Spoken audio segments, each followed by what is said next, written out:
solo loco. Oh solo loco. Àìsílẹ̀ olóngìní ilé di ilé èkúté.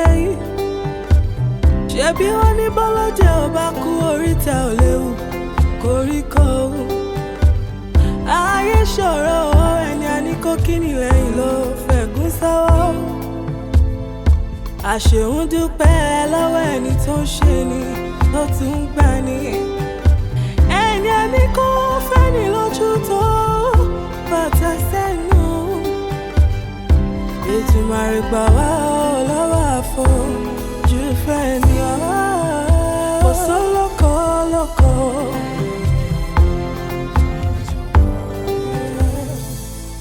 Bírọ̀bá lọ́lọ́gún ọdún ọjọ́ kan lòtítọ́ bá igi àbáfẹ̀yìntì ẹ̀gún ló fi ṣẹ̀ṣọ́.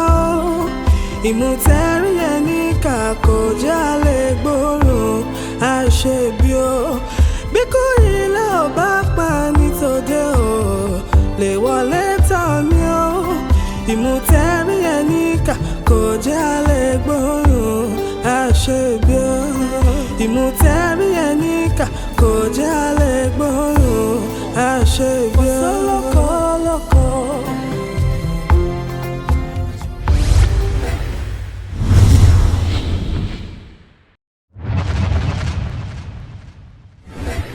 You want me for what exactly? Why do you want me now?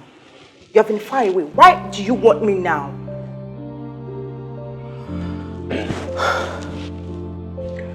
Because I'll be getting married soon. But I want my best friend by my side. Listen, Olade, I'll be absolutely gutted if you standing close to me. Hey, are you out of your mind? Hello, General. Yes. General, but why? Why what? Why te ṣe ń ṣe báyìí fún mi? Ẹ kí lẹ fẹ́? Tí mo bá sọ nǹkan tí mo fẹ́, ṣé ìwọ lè ṣe fún mi ni? I knew you were up to something. But it's... Please shut up. Bẹ́ẹ̀ni ẹ̀dá kẹ́.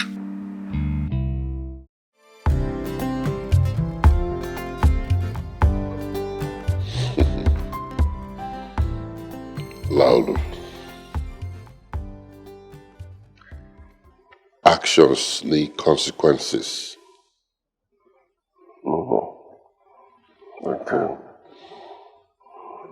Àṣìṣe náà ní gbogbo ẹ̀. Wọ́n kí mo lè ṣiṣẹ́ gan-an bẹ̀. Ẹ̀gbọ́n mi lẹ́jẹ̀ náà. Ẹ ṣáà lè máa wù mí kí aburú má ṣẹlẹ̀. Ẹ wá help me go nu situation tó wà nílẹ̀. A lot of things á bàjẹ́ o. In fact, everything ló máa bàjẹ́. Ó máa affect business, family, everything. Yeah. So don't work careless with other people. You bring ruin upon yourself.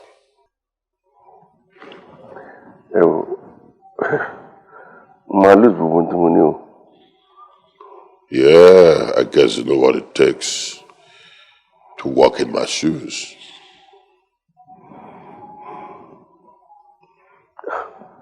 Well, the family mi náà ni mo wò. Family ni mo wò láti gbogbo tó wà nílẹ̀ yìí o. Oh, family. O mọ nǹkan tí yẹn jẹ́. Laulu. O mọ nǹkan tí family jẹ́. Bíbí rẹ̀ ò ṣe é fòrà, okùn ọ̀rọ̀ yádìyẹ, ìwà rere lẹ̀ṣọ́ ènìyàn. What goes around comes around. Ẹ jẹ́ bá ṣọ̀rọ̀ nítorí ọ̀la. Mi ò rò pé gbogbo wọn lè burú tó bẹ́ẹ̀ sà. Ṣé kò ń ṣe pé a máa hurt àwọn ẹni tó innocent gan lórí ọ̀rọ̀ ìṣà?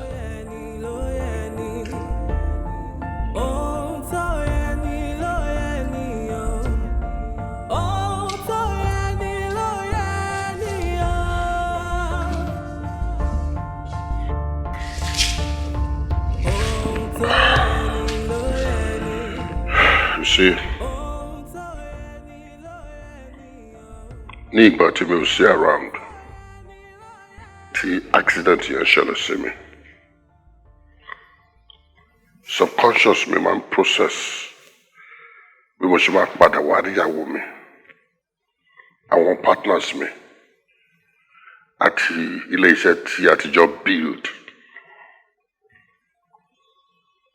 Mo wá so concerned nípa nǹkan tí láwọn ti máa rò àti nǹkan tó lè máa go through. Only to come back to meet all that he has done. You see, irú kan bẹ́ẹ̀ ò lè ṣẹlẹ̀ sí ọmọkùnrin kó jẹ́ the same man. No, kò possible. Mo máa ń rí Láolú tẹ́lẹ̀ as, family. But now, Timbatiri, I see threat. Threat tí mo gbọ́dọ̀ eliminate kó tó bá tèmi jẹ́.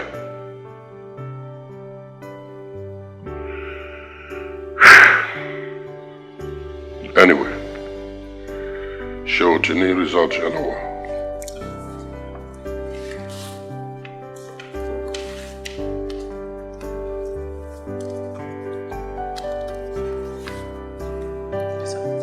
That's all right.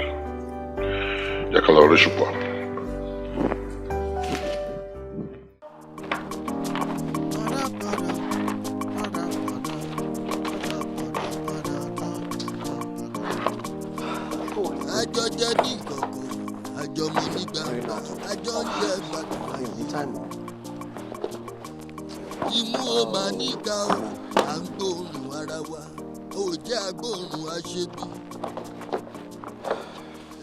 Junior, ǹjẹ́ o mọ gravity nǹkan tó wà nílẹ̀ ṣàrárá?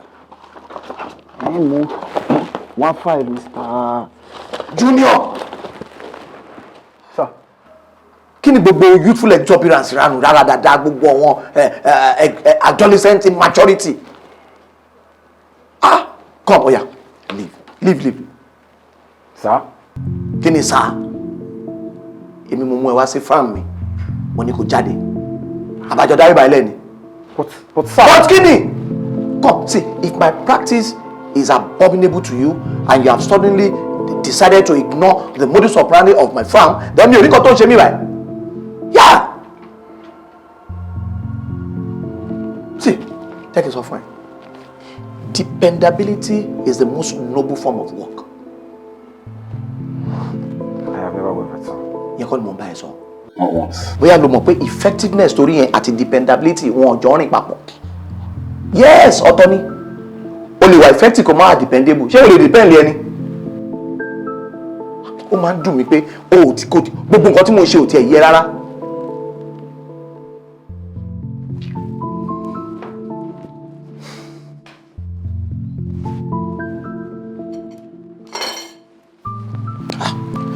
Ẹ̀kọ́ irọ́ ni.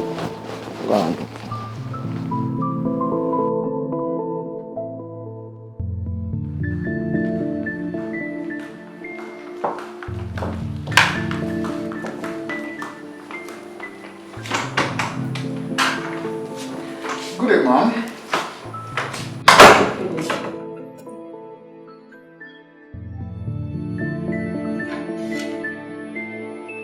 Oh, beautiful family.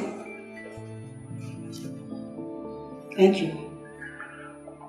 Ọjọ́ wo lẹ ní good rest gbẹ̀yìn? Ó ti di ìgbà mẹ́ta in 1 week. Tẹ wá sí bíbá. Agbogbo ntẹ́dẹ̀ máa ń bèrè náà jù ṣé mo sùn dáadáa, ṣé mo ní rest. A man was murdered, Mrs. Remy. Mi ò dẹ̀ feel pé ó anything tó wà wrong nínú ká turn every stone while investigating. Ṣé mo rí pé èmi believe pé ó yẹ kẹ́ lè máa lo energy mi láti máa wá evidence tó máa jẹ́ kẹ́ mọ̀ wípé okay, this is the proper suspect. Or bóyá ká try láti wá ẹni tí ó commit crime yẹn lọ́wọ́. A lè rule out wípé Mr. Laolu jẹ́ pawn nínú chess game yìí. Although I am not saying we pay more innocent either. But Sherry, Emi feel we can get kissing correctly. Sherry, this your back and forth. It's not good for our armed force. Oda? Laulu has been married to Yetunde for about 20 years. Yes. But I know that it's jail. Yes. So, are you trying to tell me that Mr. Laulu Chilojo decided to kill his wife? How am I supposed to know that?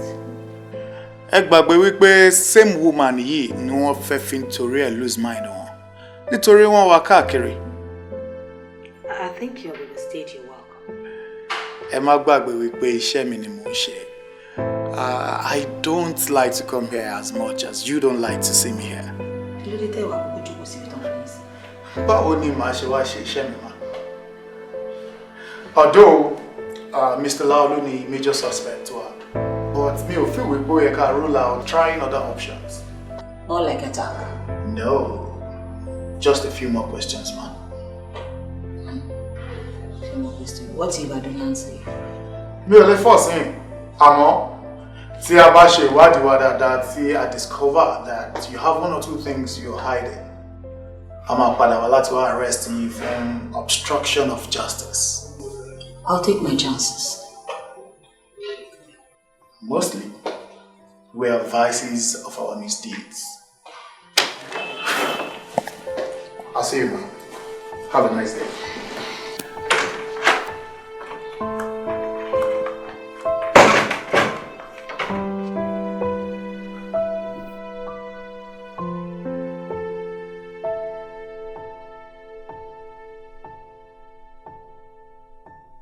Borokini.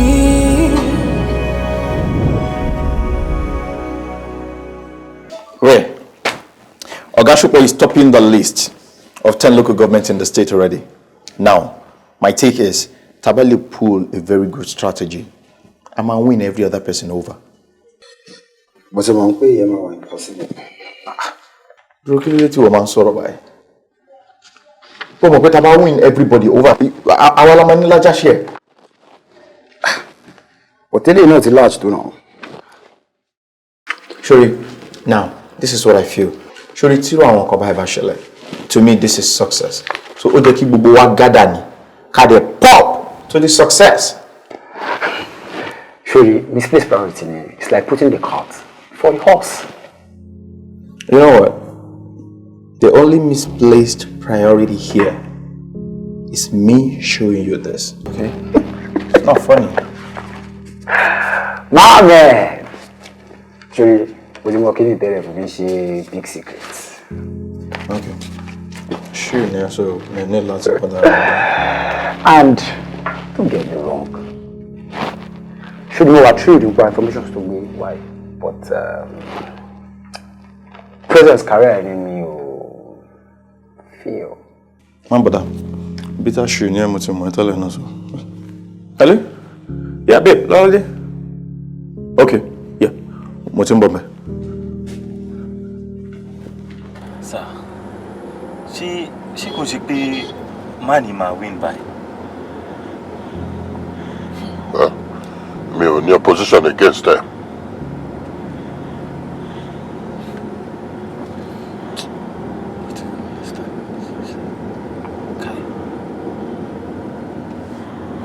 Yes. Oshatilona. Good. Farabale. Ha. Yes. Wamaselononi.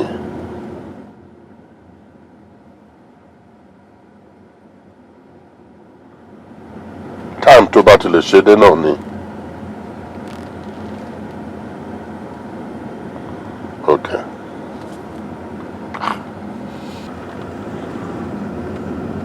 Then no more to you. We don't have all day. Yes, sir. Yes, sir.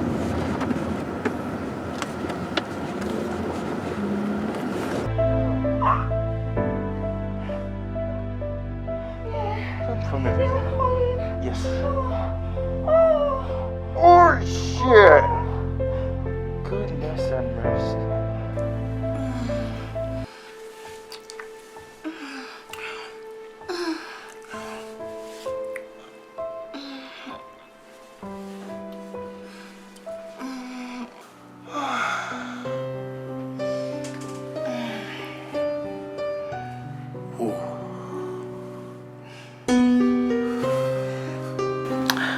That was really, really fun.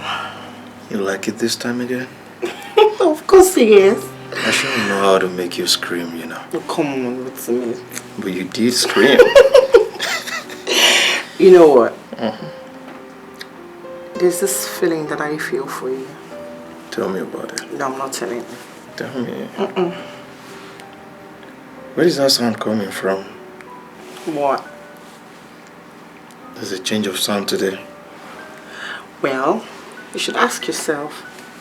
I know how to dig it like a crazy man. Stop! But you're good at it though.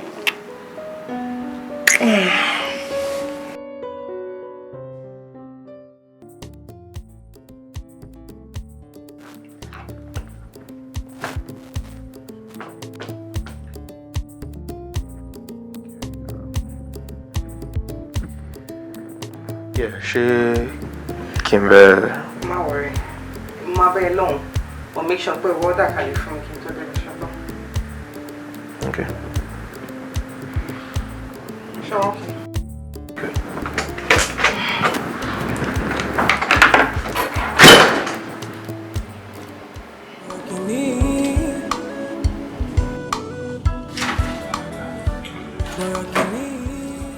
Sherry extra glass.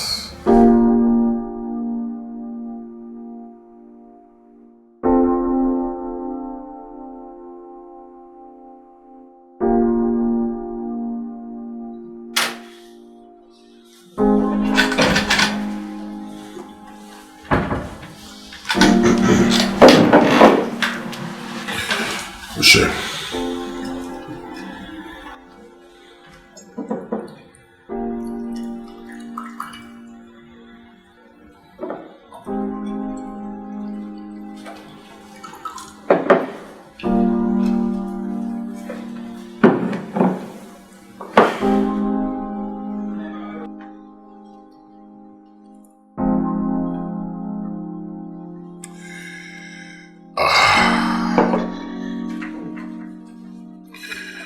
So,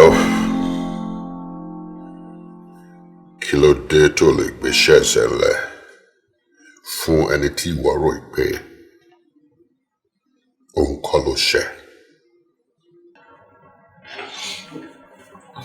General, I'm very affirmative. Tí mi ò bá mọ̀ nípa nǹkan, mi ò kí lè prove it. Ọlọ́run lè jẹ́ kí assurance fail ẹ o. Laolu cannot kill you today. See, mi ò sọ pé Laolu perfect. Because ẹlẹ́ran náà ni, just like you and I. We have our flaws. So, báwo ló ṣe mọ̀? Because tí o bá pààyàn, there are some behavioral patterns tí o máa rí nípa ènìyàn bó ṣe ń ṣe sí. This is what I'm just saying. Perception and the pioneer. She might feel like me. Yeah. Anyway, ṣé o lè ṣe fún Laolu gẹ́gẹ́ bí ọ̀rẹ́ or àbí client? Any discernible mind knows that I cannot handle any prominent case or even cases at this time. So, kí ló dé tó assign? Ẹni tí bá assign ẹ̀ fún, tó yẹ kí n lè assign ẹ̀ fún, òun kọ́ wá bó ṣe máa fi news kó fi hang Laolu. Junior Abi, he's a man of the law. But my fear is that case to drag this far may someday lead to his unavoidable implosion.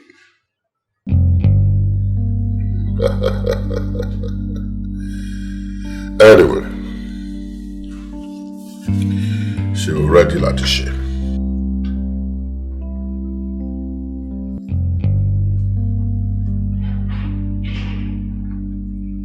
Borokini.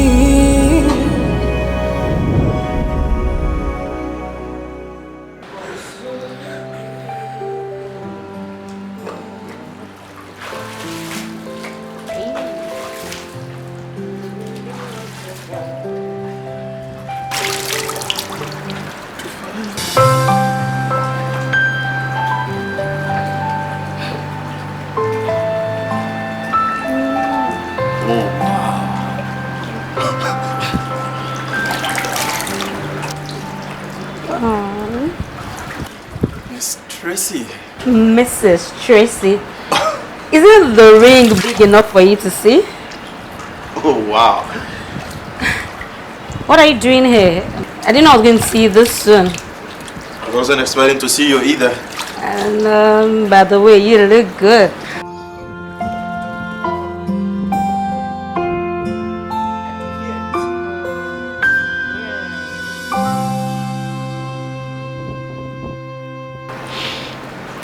So, what's going on?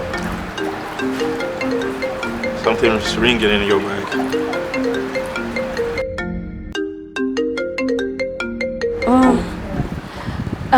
Mo ní láti lọ rí wọn. Okay. So I guess we should see some other time. Okay. Not like a date or something. Oh, tó bá jẹ́ uncle. Just see it as me feeding you. You know that. Yeah. So, I see you when I see you.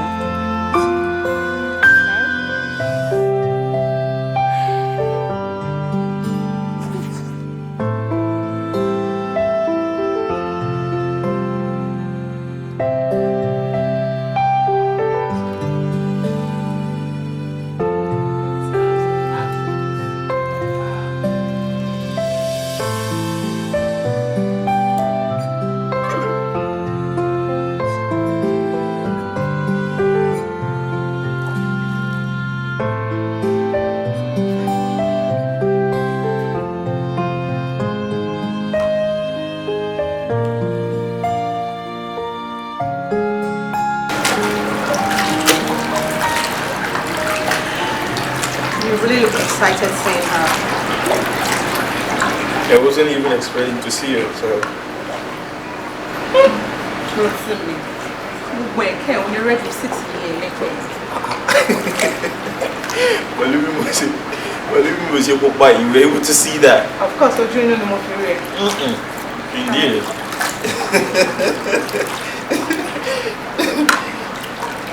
Oh, dog. I'm just mesmerized by the past and all, so there's nothing serious. Routine me. Yeah. My better. Don't even start. It's all wrong. I'm sure.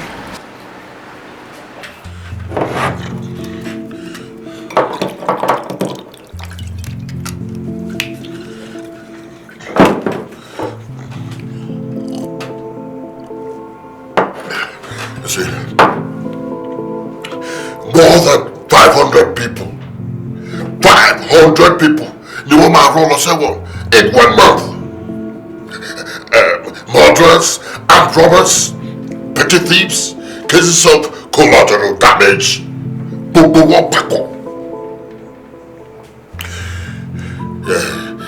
Every one of them is ready to do anything. We're already ready to say anything and during the light of day. He won't answer for me, babe.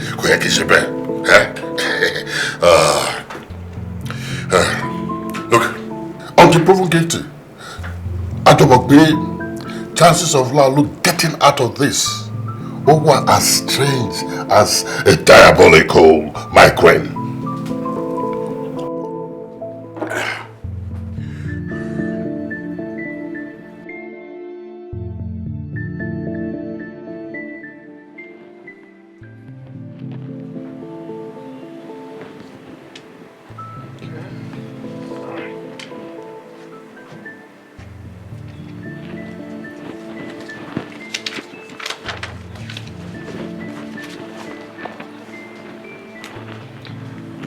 Oh yes, very unfortunately, your timing is wrong. You came at the wrong time. Mo apologize for bad timing, but me ò ní schedule yín lọ́wọ́ sir. Nobody does. So, ẹ mọ nǹkan tí mo bá wá. Hey, let me tell you something. I have to stop you. I'm as angry as anybody on this case. Èmi àti Yétúndé close gan. more aware of that, sir. And I do not support violence or murder. But you're friends with someone who has a contrary opinion. I don't care what anybody feels. I don't care about anybody's opinion. The consequences bá surface nko. A ticking bomb does not know the innocent nor the guilty. Tó bá máa explode, gbogbo èèyàn ló máa carry along.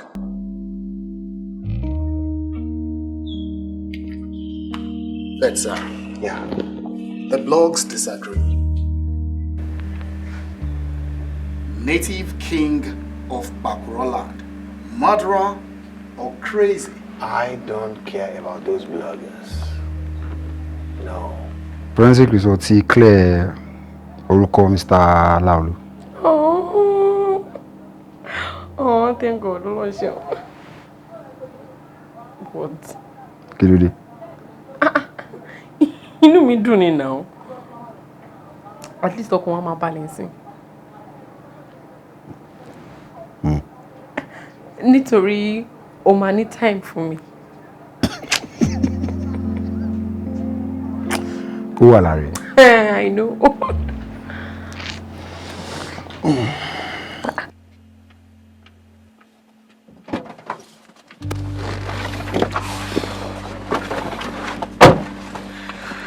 Sir, kí ló dé tẹ́ ṣe trust me? Mo ti serve yín unshaken, unbent, unquestioned for so long. And they trust me with simple information. Men crave power to fill up what's lost within them. Do you have a vacuum within you that you want to fill? Sir, but mi ò béèrè fún agbára. I'm not asking for power. But information is power. The ability to have a knowing of something. And with that knowing, you can make or mar somebody.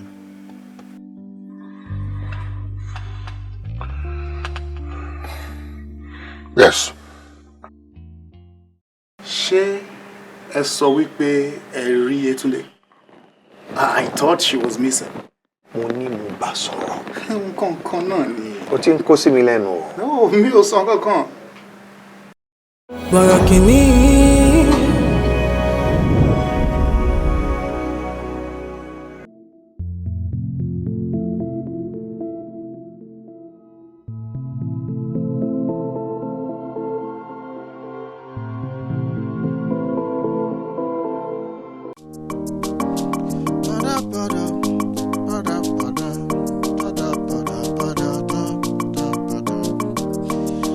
Àjọ jẹ ní ìkọ̀kọ̀, àjọ mu ní gbangba, àjọ ń jẹ gbádùn ayé.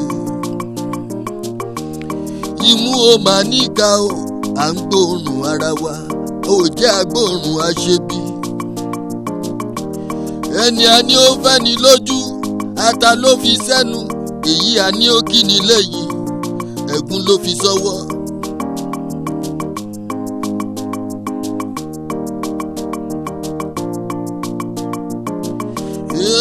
Ẹni a fẹ́ la mọ̀, a ò mẹ́ni tó fẹ́ ni, ara la mọ̀, a ò mọ̀nú. Yé o, ọ̀dàlẹ̀ ọ̀rẹ́ o.